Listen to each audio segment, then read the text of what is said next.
아멘. 영광의 박수를 주님께 돌립시다. 오늘 설교 제목을 믿음이 믿음 안에 있습니까? 이렇게 정의해 봤습니다. 따라합시다. 믿음 안에 있습니까? 이 시골에 사는 할머니가 이 농협에 돈을 찾으러 갔습니다. 지금 요청서에다가 이렇게 글씨를 써서 그 창구에 있는 아가씨한테 주었는데 이 아가씨가 그 글자를 읽고 배꼽이 뒤집어졌다고 해요. 돈을 얼마 주라고 이렇게 써야 되는데 거기 돈 쓰여진 그 란에다가 그렇게 썼나 봐요. 싹 다 줘. 이렇게. 지금 유대인들의 절반이 하나님을 안 믿습니다. 절반이 이 충격적인 내용이 아니에요. 유대인들이 하나님을 안 믿어요. 예수님 믿는 건 둘째치고 이 유대인들의 절반의 이 믿음을 싹 사단이 가져가 버렸는데 그 사건을 가지고 있는 질문이 있어요. 그건 뭐냐면 이 당신들 민족이 히틀러에게 600만 명이 죽을 때 당신들이 믿는 하나님은 어디 계셨습니까? 이 질문에 이들은 충격을 먹습니다. 그리고 20세기 이후에 이 충격에 벗어나지 못하고 결국 믿음에서 다 떨어져 나가버린 것입니다. 그들의 문학과 영화 속에 보면 이 자신들이 죽은 이 600만 명에 대한 그 영화나 학문은 계속 만들어가고 있습니다. 그런데 그 안에는 어떤 의미를 가지고 있냐면 하나님이 없다. 그곳에서는 하나님이 없다. 이렇게 가르치고 있습니다. 아니면 더 나쁜 교양에는 만약에 하나님이 그곳에 계셨다면 하나님은 괴물이거나 힘이 없고 약한 존재일 것이라는 결론을 그들은 내리고 있습니다. 하나님을 가장 잘 믿을 것 같은 유대인들, 성경을 그들이 가장 원조라고 말하고 있는 유대인들에게 50% 이상이 하나님을 믿지 않는다는 것은 어마어마한 충격입니다. 대부분의 유대학자들은 이들이 이렇게 변한 것은 아우슈비츠의 홀로코스트 사건으로 600만 명이 죽은 이 딜레마를 해결하지 못하기 때문이 아닐까 이렇게 이야기를 합니다. 우리가 인류의 역사를 보면 쉽게 표현하지 못할 고통과 절망이 많습니다. 이 사건들을 보면 하나님이 계시다면 왜 이런 일이 일어났을까? 얼마 전에 우리 한국에서도 이제 세월호 문제가 일어나니까 많은 사람들이 그렇게 기독교인들 중에서도 하나님은 계시는가? 이 질문을 갖게 된 걸 보게 됩니다. 당시 초대교회도 이 질문을 가지고 있었습니다. 로마의 황제의 박해 속에 많은 그리스도인들이 죽어가고 있었습니다. 경기장에서 이 로마인들이 이 경기를 하는데 사자밥으로 또 경기장 저녁에 그 경기장을 밝히는 햇불로 인간 햇불로 이 그리스도인들을 썼습니다. 그리고 로마 군대들이 개선을 해오면 그 개선해 오는 그 곳에 십자가를 조절히 이 기독교인들을 십자가형을 해놓고 그걸 환영식으로 그렇게 쓴 것을 볼 수가 있습니다. 그때 그들은 질문했을 것입니다. 왜 우리가 이 고난을 계속 당해야 되는가? 하나님은 어디에 계시는가? 하나님의 나라는 언제 올 것인가? 오늘날에도 여러분의 삶 속에서 여러분은 또 그런 질문 할지 모릅니다. 하나님은 과연 어디 계시는가? 그런데 우리는 이 질문에 분명히 답을 해줘야 됩니다. 내가 고통받을 때 하나님은 어디 계셨습니까? 여러분은 그렇게 말할지 모릅니다. 초대교와 바울사도는 이 질문을 답하고 있습니다. 오늘 성경 내용에 그런 의미들을 가지고 있어요. 하나님은 어디에 계시냐? 그들은 그렇게 말합니다. 하나님은 우리가 믿는 믿음 안에 살아 계신다는 것입니다. 믿음으로 답하는 것입니다. 오늘 또 우리는 그 믿음으로 답할 수 있는 믿음이 있어야 될 줄 믿습니다. 하나님은 어디 계십니까? 하나님은 우리와 오늘 함께 계십니다. 따라합시다. 하나님은 우리와 함께 하십니다. 어느 상황에서도 여러분의 믿음 속에 이 고백이 있기를 소원합니다. 노벨 평화상을 받은 엘리 베젤이라는 유대인이 있습니다. 아우슈비츠에서 매일같이 수만 명이 죽어가는 것을 봤어요. 어느 날 한 소년이 이 교수대에 달려서 다롱대롱 죽어가는데 30분간 죽지 않고 계속 바둥거린 거예요. 살려고. 그 광경을 지켜보던 어떤 한 유대인이 그렇게 소리를 지릅니다. 하나님 어디 계십니까? 그래야 모든 유대인들이 울기 시작합니다. 그러고 나서 이 아이가 더 살기 위해서 바둥거린 자 또 다른 한 사람이 소리칩니다. 하나님 어디 계십니까? 소리 지르니까 이 베젤의 마음속에서 한 음성이 그 답을 스스로에게 내립니다. 하나님이 어디 계시냐고. 여기에 있지. 저 소년과 함께 하나님은 지금 바둥거리고 있지. 하고 그렇게 그 마음속에 뭔가가 답을 하더라는 것입니다. 바젤의 마음속에 그 무언가가 답을 하는 것은 무엇이었겠습니까? 그것은 바로 믿음이었습니다. 어느 상황 속에서도 하나님 앞에 믿음으로 답하는 믿음이 그 안에 있었다는 것입니다. 믿음은 하나님의 고통 속에 있는 자들과 고통 가운데 있는 그 속에 하나님을 보게 하는 눈과 같습니다. 초대교회 교인들은 이 고백 속에서 험한 고난과 환난을 견디고 십자가를 지고 순교합니다. 우리는 이 이야기 속에서 자꾸 잊어버린 게 있어요. 사람들은 보통 조건과 환경 속에서 하나님을 찾을 때가 많습니다. 이 수용소에 갇혀있던 많은 사람들, 그 사람들이 죽어간 이후에 그 수용소를 바라보면서 조건과 환경을 보고 있는 사람들은 하나님이 어디 계신가에 대한 질문에 하나님은 거기 계시지 않았다든지 하나님은 없다든지 하나님은 사라져버렸다든지 이렇게 말하고 있습니다. 만약 그렇다면 조건과 환경을 들여다본다면 교회는 존재하지 않았을 것입니다. 이미 초대교회에 교회는 없어져야 했어요. 우리의 믿음은 조건과 환경에 놓여져 있는 게 아닙니다. 하나님은 어디 계신가에 대한 답은 성경이 말하고 있는 내용은 뭐냐? 답은 연약한 인간의 조건과 환경은 답을 할 수 없다는 것입니다. 믿음이 답해야 합니다. 환경이 답하면 하나님 없다고 이야기합니다. 조건이 답하면 하나님이 없다고 이야기할 것입니다. 그러나 우리가 믿는 믿음이 답하면 하나님은 살아계시고 나와 함께 하시고 그 고통 속에서도 고난 속에서도 하나님은 거기 계시는 것입니다. 환경과 조건이 힘들면 힘들수록 이 믿음의 고백은 더 강하게 나타나야 될 줄 믿습니다. 고린도 교인들이 지금 바울에게 질문합니다. 당신이 가지고 있는 말씀이 하나님이 말씀하신 거라는 증거가 어디 있습니까? 하고 물어요. 그러자 바울 사도가 지금 하고 있는 내용은 뭐냐면 나에게 그렇게 물어볼 것이 아니고 나에게는 연약하게 하신 말씀이 너희들에게는 더 강하게 말씀하실 것이다. 너희 안에 믿음으로 답하라. 이렇게 말하고 있습니다. 자, 3절 4절 말씀 같이 한번 읽어봅시다. 시작. 이는 그리스도께서 내 안에서 말씀하시는 증거를 너희가 구함이니 그는 너희에 대하여 약하지 않고 도리어 너희 안에서 강하시니라. 그리스도께서 약하심으로 십자가에 못 박히셨으나 하나님의 능력으로 살아계시니 우리도 그 안에서 약하나 너희에게 대하여 하나님의 능력으로 그와 함께 살리라. 바울에게 하나님이 너에게 말씀한 이유,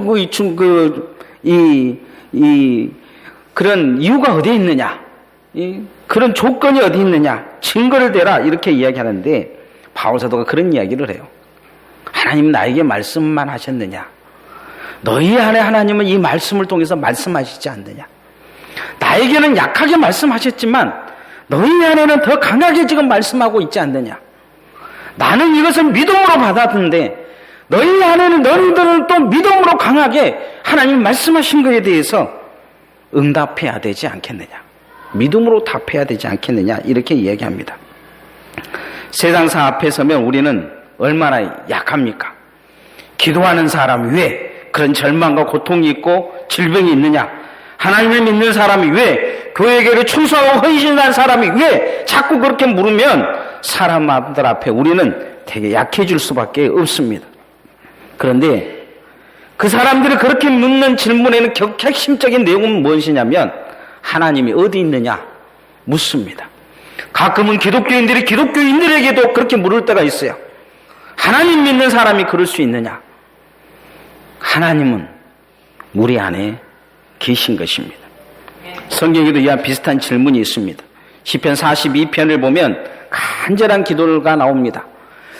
그렇게 하나님을 잘 믿은 사람들이 바벨론으로 끌려가요. 끌려가서 아마 이 사람이 예루살렘에 있을 때 그렇게 기도하고 예쓰고 예배하고 하나님을 위해 충성했던 것 같아요. 그런데 같이 끌려왔던 사람들이 조롱하면서 이야기해요. 아침과 저녁으로 조롱했다고 그래요. 내가 믿는 하나님이 어디 있느냐? 내 하나님이 어디 있느냐? 그렇게 자꾸 묻는 거죠. 조롱하는 것입니다. 네가 그렇게 기도하더니 너는 왜 끌려왔느냐? 너는 그렇게 예배하더니 너는 왜 끌려왔느냐? 너는 그렇게 예배하더니 하나님이 너를 돌보시지 않더냐? 이렇게 묻더라는 거죠.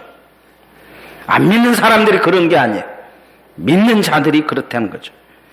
시편 기자는 이 말을 칼을 가지고 가슴을 찌른 것 같더라 그러면서 그렇게 기도합니다. 내가 탄식하며 사심이 시냇물을 찾듯이 내가 하나님을 그렇게 갈망하며 앙망하며 부르짖는다고 시편 42편에 이야기를 합니다. 그런데 그렇게 절망과 좌절 속에 있는데 그 안에 믿음이 그에게 말합니다. 시편 42편 11절에 이런 말씀이 있어요. 영혼아, 내 영혼아, 내가 어찌하여 낙심하며 어찌하여 내 속에 불안해하는가? 너는 하나님께 소망을 두라. 나는 그가 나타나 도우심으로 말미암아 내 하나님을 여전히 찬송하리로다. 이게 그 마음속에 있는 믿음이 답한 내용입니다. 너는 왜 거기 있느냐? 너는 왜 절망하느냐? 그랬을 때 그 믿음은 그에게 다시 이야기하기를 어찌하여 낙심하며 절망하느냐? 너는 하나님께 소망을 두라. 세상이 우리에게 내 하나님이 어디 있냐고 말했을 때 우리는 조건으로 말하는 게 아닙니다. 환경으로 말하는 게 아니에요. 하나님 앞에 믿음으로 말하는 것입니다. 하나님께 소망 두고 사는 믿음으로 말하는 것입니다. 하나님은 오늘 또 나와서 함께 계시며 살아계시며 내 기도를 들으시며 내 고난 가운데 계시며 내 고통 가운데 계시며 내 아픔 가운데도 계신다고 고백할 수 있는 것이 바로 믿음입니다. 이렇게 굳건한 믿음 속에 서시기를 소원합니다. 바울 사도는 이 고린도 교인들에게 묻습니다. 내가 믿음이 있느냐? 이렇게 묻는 것입니다. 여러분이 이 견고한 믿음의 신앙에 승리하는 성도들 되어지시기를 소원합니다. 두 번째 바울 사도는 그렇게 이야기합니다. 내 믿음을 시험해 보라. 따라합시다. 내 믿음을 시험해 보아야 합니다. 요즘 초등학생들이 이 엽기적인 질문을 대답한 것이 인터넷에 많이 올라 있습니다. 이 선생님이 시험 문제를 이렇게 냈는가 봐요. 사공이 많으면 배가 산으로 간다. 그 의미는 뭐냐? 그랬더니 어떤 아이가 이렇게 썼어요. 여럿이 힘을 합하면 해내지 못할 일이 없다. 부모님이 왜 우리를 사랑할까요? 이렇게 했는데 어떤 아이가 이렇게 썼다고 해요. 그러게 말입니다. 이해가 안 됩니다. 전화 통화를 할 때 상대방을 위한 가장 배려한 게 뭘까요? 그랬더니 어떤 아이가 이렇게 썼다고요. 콜레트콜 하지 않는 것입니다. 이 아이들이 이런 엉뚱한 답을 하는 것은 세상에 갈수록 엉뚱해지고 하고 있기 때문입니다. 근데 가끔은 이 목사가 설교하는 내용을 가지고 성도들이 엉뚱하게 신앙생활을 할 때가 있어요. 엉뚱한 것에 신앙과 믿음을 적용해 버립니다. 목사가 참 난감하기도 해요. 믿음의 고백으로 가야 될 텐데 믿음의 핑계로 하나님의 말씀을 써먹을 때가 있어요. 실존주의자 철학가 이 키에르케고르는 자신이 어린 시절에 이 아버지와 수영장에 갔던 이야기를 합니다. 아버지가 수영장에 가가지고 아버지에 자랑하고 싶어서 수영하는 모습을 보여줍니다.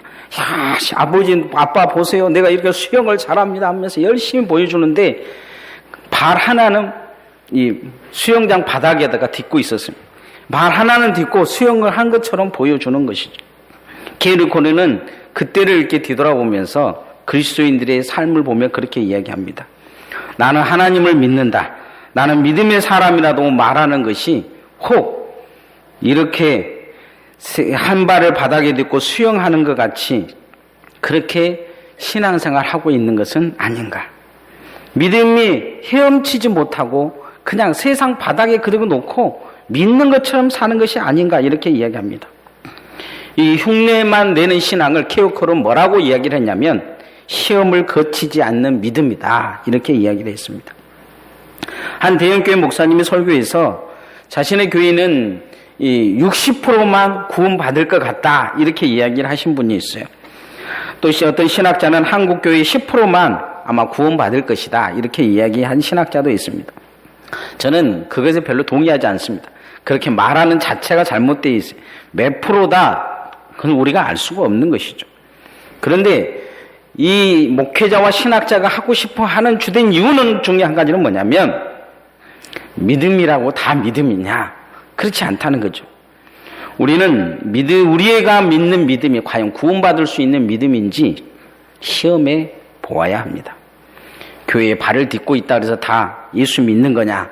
다 천국 가냐? 성경에도 그렇게는 말씀하고 있지는 않습니다.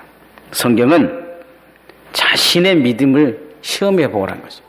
내가 진짜 예수 믿는 것인지, 내가 정말 예수 믿고 사는 것인지, 내가 믿고 있는 신앙생활 한다고 하는 이 믿음이 정말 믿음인지 시험해 보라는 것이죠. 자, 13장 5절 말씀 같이 한번 읽어봅시다. 시작.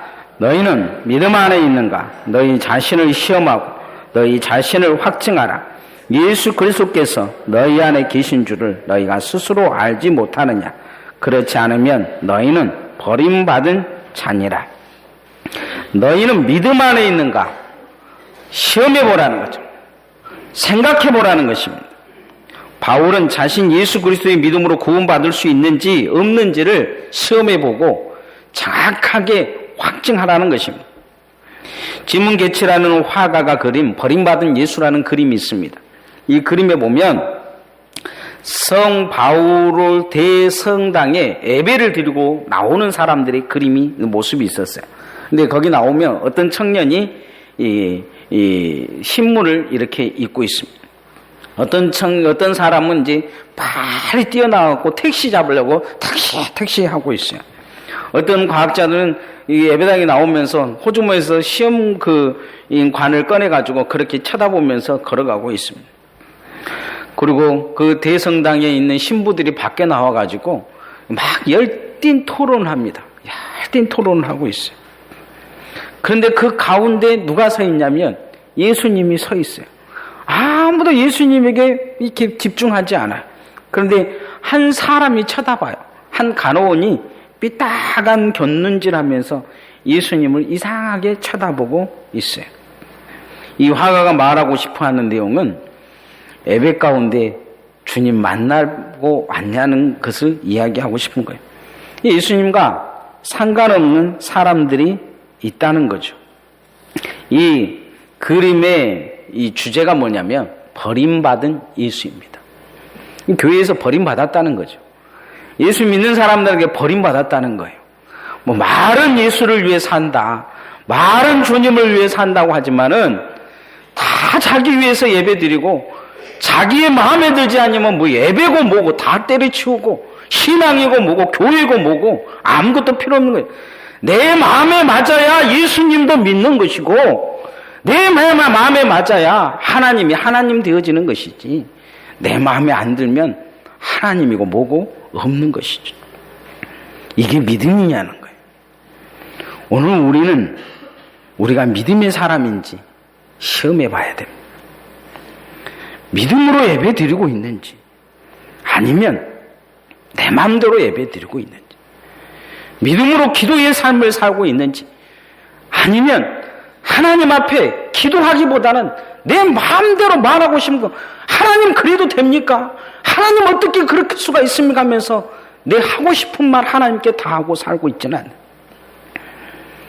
세상 앞에 내 하고 싶은 건 다 하면서 주님 앞에 헌신하고 충성함, 믿음으로 살고 있는지 우리는 뒤돌아 봐야 합니다.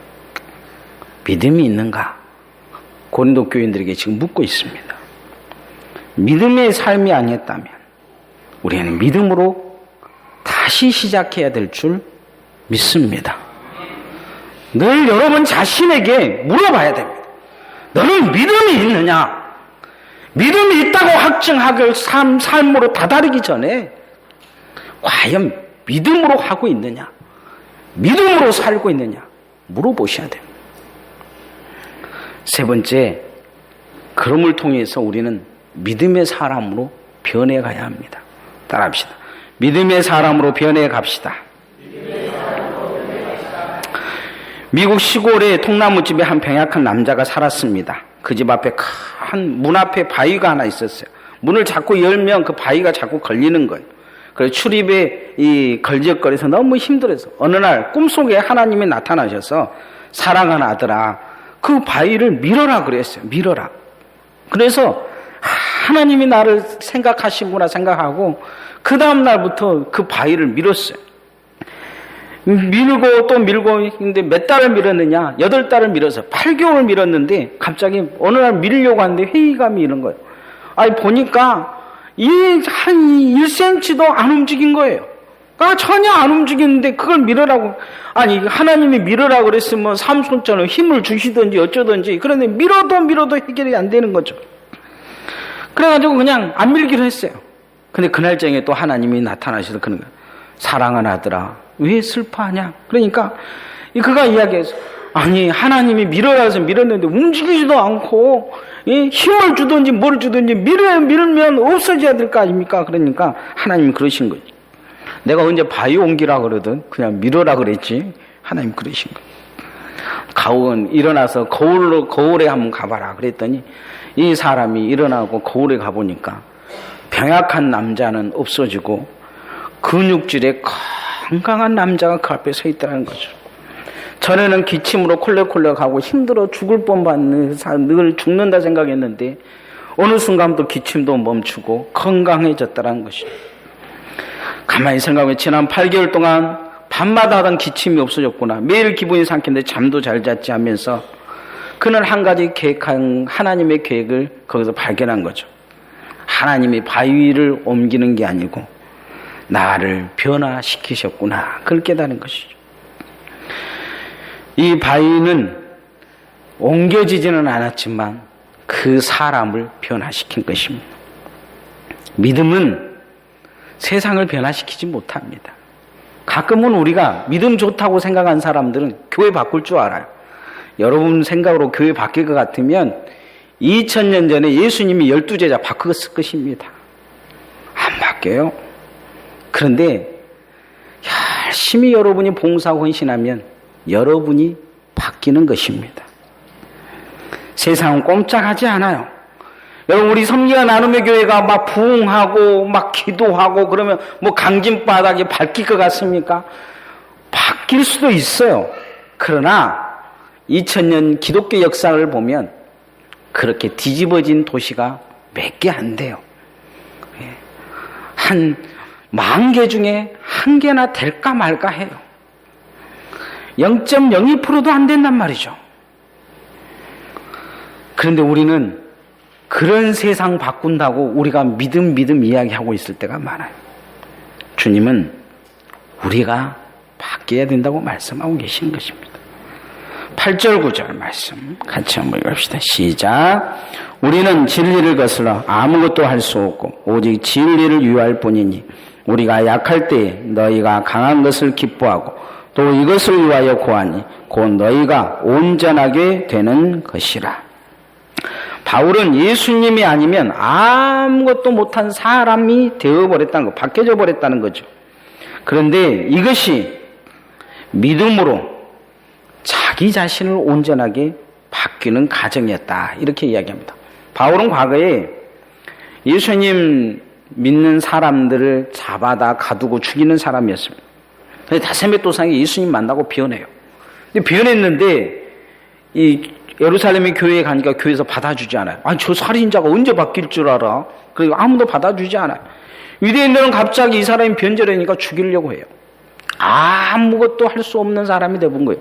그래서 그는 8년 동안 아라비아의 광야에 가서 그는 그곳에서 하나님의 말씀을 깨우칩니다. 그는 그 광야에서 바뀌어가요. 어떻게 바뀌어가냐? 하나님의 사람으로, 믿음의 사람으로 바뀌어갑니다. 초대교회의 위대한 사도의 그릇이 거기서 만들어집니다. 그리고 나중에 바나바를 만나서 그는 이방인의 사도로 세워지는 모습을 볼 수가 있습니다. 바울은 늘 고백하기는 과거의 바울은 죽었다는 거예요. 그리고 예수 그리스도 안에 그는 다시 태어났다, 그렇게 이야기합니다.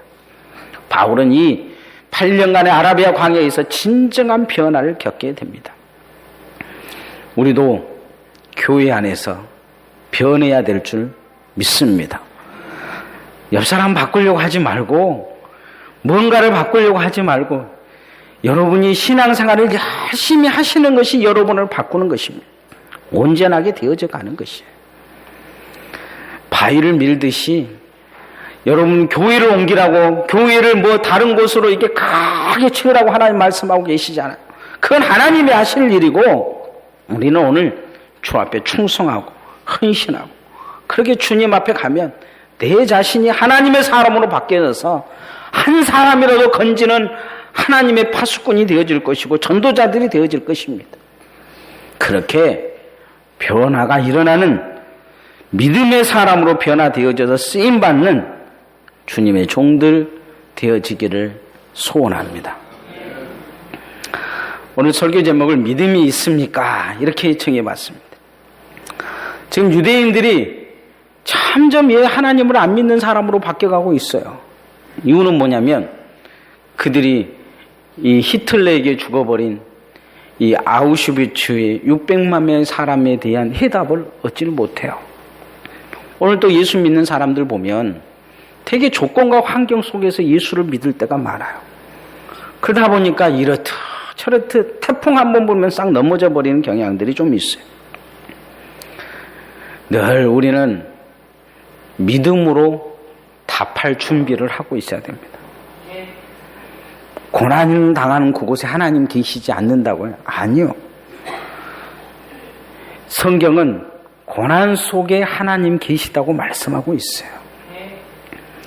다니엘의 세 중에는 그리 아니하실지라도 하나님은 우리와 함께 하신다고 고백해요. 다니엘은 사자굴에 들어갈지라도 내가 하나님을 배반하지 않고 나는 그 하나님을 믿는다고 고백해요. 하나님이 나와 함께 계신 것도 중요하지만 내가 하나님과 동행하는 것도 중요해요. 우리가 과연 믿음의 사람인지 시험해 봐야 돼요. 믿음으로 하고 있는지, 내 성질대로 신앙생활하고 있는지, 내 감정대로 하고 있는지, 조건과 환경 보고 신앙생활하고 있는지 뒤돌아봐야 돼요.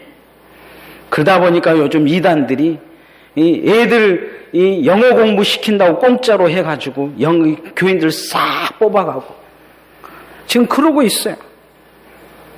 신앙 자체를 세상 조건에 맞추다 보니까 세상 조건만 맞춰주면 지금 믿음이고 뭐고 싹 팔아먹어버린 시대가 되어가고 있어요.